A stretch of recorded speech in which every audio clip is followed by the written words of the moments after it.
اللهم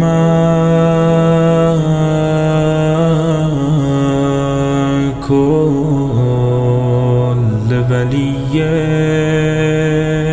الحجة ابن الحسن کہ ایک بڑا خطرہ انسانوں کو لاحق درپیش وہ ڈر ہے، وہ ہیبت ہے، وہ خوف ہے، اور ایک بڑا خطر جس کی وجہ سے انسان ناکام ہو جاتے ہیں وہ جھجک اور شرماہٹ ہے،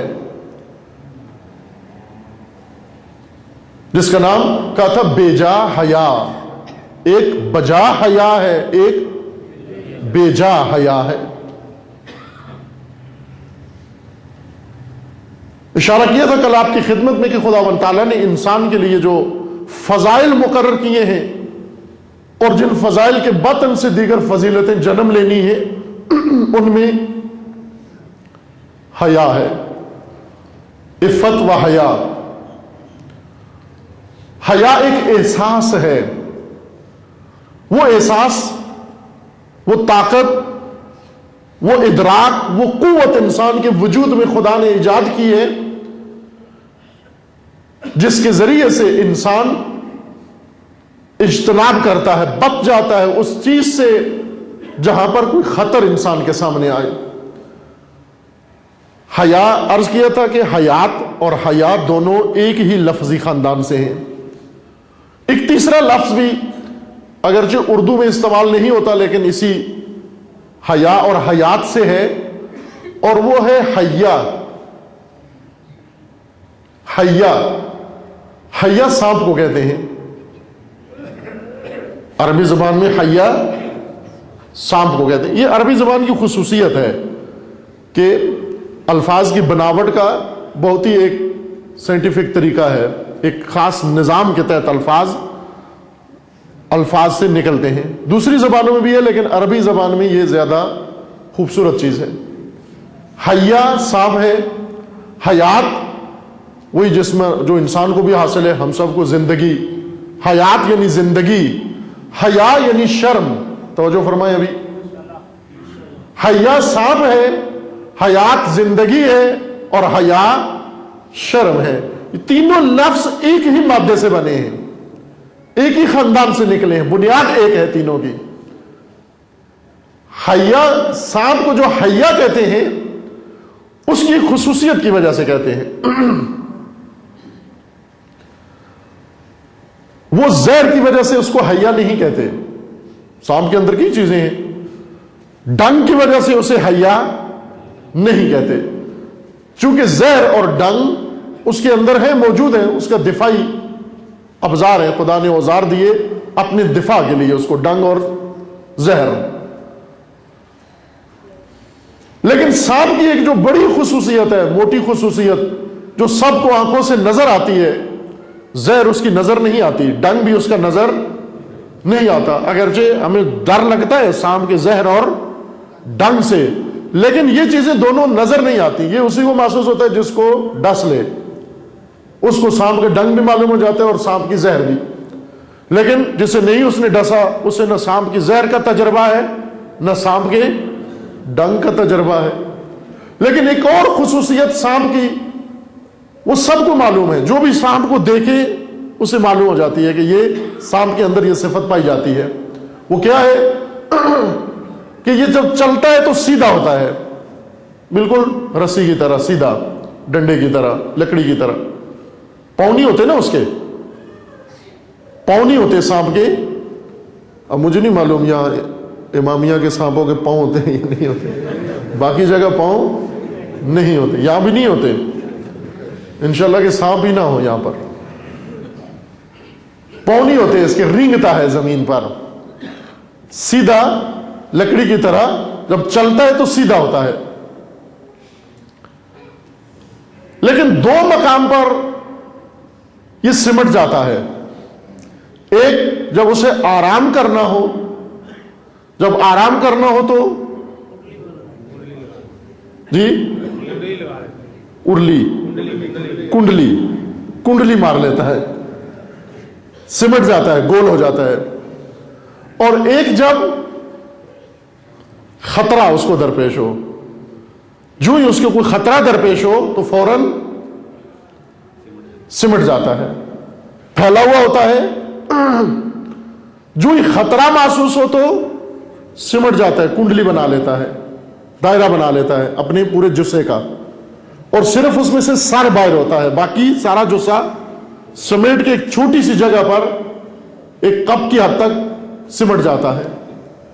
یہ وہ موٹی خصوصیت ہے سانپ کی جو سب کے تجربے میں آتی ہے، جو بھی سانپ کو دیکھے یہ حالت اس کی محسوس حالت ہے۔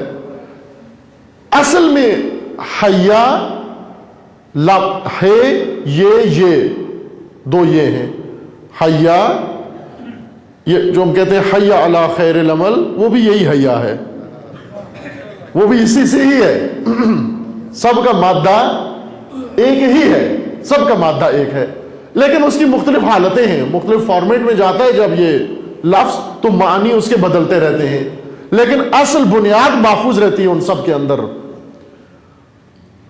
حیا نہ سانپ کو کہتے ہیں، نہ زندگی کو کہتے ہیں، نہ شرم کو کہتے ہیں۔ حیا عرب اسی سمٹنے کو کہتے ہیں، سمٹ جانے کو حیا کہتے ہیں، سمٹ جانے کو حیا کہتے ہیں۔ چونکہ سانپ خطرے کے وقت اور آرام کے وقت سمٹ جاتا ہے، اس وجہ سے اس کا نام انہوں نے کیا رکھ دیا؟ حیا۔ حیا یعنی وہ جو سمٹ جاتا ہے، کنڈلی بنا لیتا ہے، پھیلا ہوا ہوتا ہے، سمٹ جاتا ہے، جمع ہو جاتا ہے، اس وجہ سے اس کو حیا کہتے ہیں۔ حیات حیا سے ہے، حیا ہو تو زندگی ہے، اگر حیا نہ ہو تو زندگی نہیں ہے۔ آپ زندہ جتنے موجودات ہیں ان زندہ موجودات کو دیکھیں، جب بھی خطرہ ہوتا ہے تو وہ خطرے سے بچنے کے لیے سمٹ جاتے ہیں، کنڈلی نہ بھی بنائیں لیکن سمٹ جاتے ہیں، پیچھے ہٹ جاتے ہیں، جمع ہو جاتے ہیں، اپنے ہاتھ پاؤں پھیلے ہوئے سمیٹ لیتے ہیں۔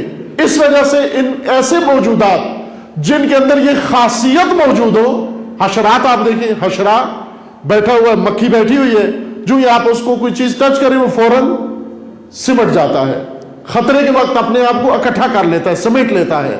اس وجہ سے جن موجودات کے اندر یہ خاصیت ہو ان کو کہتے ہیں حی، زندہ موجودات۔ اور شرم کو بھی، حیا کو بھی اسی وجہ سے حیا کہتے ہیں۔ یہ وہ حالت ہے کہ جب انسان کے سامنے نامناسب منظر آ جائے وہ آنکھ کو سمیٹ لیتا ہے، وہ دل کو سمیٹ لیتا ہے، وہ اعضاء و جوارے کو سمیٹ لیتا ہے، وہ ہاتھ اور پاؤں کو سمیٹ لیتا ہے۔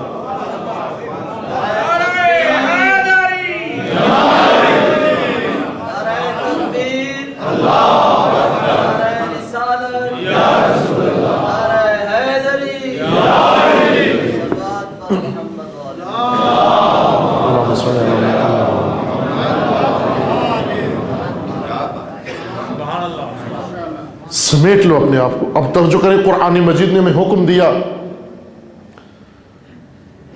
غض بصر کرو، غضوا ابصارکم، اپنی آنکھیں بند کر لو، جب سامنے نامحرم آئے اپنی آنکھیں بند کر لو۔ لیکن آنکھوں کو بند کرنے کا فرمان کون دے گا؟ حیا۔ حیا فرمان دیتا ہے آنکھوں کو بند ہو جاؤ۔ جب کوئی بڑا ہو اس کے سامنے انسان کی نوک زبان پہ بات آتی ہے، کون کہتا ہے زبان کو سمیٹ کے اندر کر لو، یہاں مت بولو؟ حیا۔ جب زبان پہ تہمت آتی ہے، گالی آتی ہے، کون کہتا ہے یہ ناروا جملہ ہے، یہ زبان پہ مت جاری کرو، زبان بدتیسی سے باہر مت نکالو، زبان کو اس کے اندر کنٹرول کر لو؟ کون کہتا ہے؟ حیا۔ کون کہتا ہے کہ یہ مال تیرا نہیں کسی اور کا ہے، اس مال کی طرف اپنا ہاتھ مت بڑھاؤ، اپنے ہاتھ کو سمیٹ لو؟ حیا۔ کون کہتا ہے کہ یہ راستہ گناہ کی طرف جاتا ہے، تم اپنے پاؤں گناہ کی طرف مت بڑھاؤ، سمیٹ لو؟ حیا۔ حیا در حقیقت انسان کو روکتا ہے ہر چیز سے۔ وہی احساس جس کو ہم اردو زبان میں ترجمہ کرتے ہیں شرم، عربی میں اس کو کہتے ہیں حیا۔ حیا یعنی وہی سمیٹنے کی اور جمع کرنے کی اور اپنے اوپر کنٹرول کی صلاحیت، یہ حیا ہے. یہ حیا دو چیزوں کا نتیجہ ہے.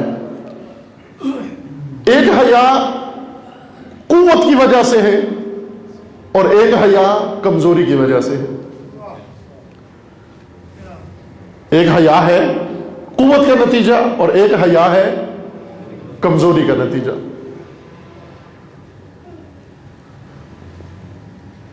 جب آپ یہاں دیکھتے ہیں یہ آج کل مشینیں بڑی ہیوی مشینری ایسی بنی ہوئی ہے جن میں یہ سسٹم لگا ہوا ہے, ہائیڈرولک سسٹم.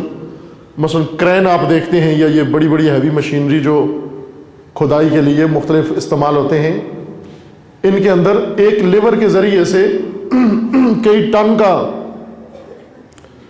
بوجھ اٹھتا بھی ہے, جمع بھی ہوتا ہے, آگے بھی جاتا ہے نا. یہ کام دیکھ رہے ہیں نا آپ, کر رہے ہوتے ہیں. کتنی ہیوی مشینری ہوتی ہے, لیکن ایک لیور کے ذریعے سے شاید 100 آدمی مل کر بھی اس کو نہ اٹھا سکے جو ایک لیور کے ذریعے سے اٹھایا جا رہا ہے. یہ لوڈ کرنے میں, مشینیں لوڈ کرنے میں, گاڑیاں لوڈ کرنے میں استعمال کرتے ہیں ہیوی مشینری. یہ کس کی بنیاد پر اتنی ہیوی چیز اٹھائی جا رہی ہے؟ قوت کی وجہ سے. ایک پاور ہے, اس پاور کو استعمال کر کے, قوت کو استعمال کر کے اٹھا رہے ہیں اور نیچے لا رہے ہیں. قوت کے ذریعے سے, طاقت کے ذریعے سے یہ سب کچھ ہو رہا ہے. لیکن بعض اوقات کسی کام کو انسان انجام دیتا ہے کمزوری کی وجہ سے, چونکہ کمزور ہے. مثلا میں اگر یہ ہاتھ آگے بڑھاتا ہوں, ہاتھ کو اٹھاتا ہوں, یہ قوت استعمال کی میں نے. ہاتھ کو حرکت دے رہا ہوں, یہ قوت ہے. یہ ہاتھ حرکت کر رہا ہے, کس کا نتیجہ ہے؟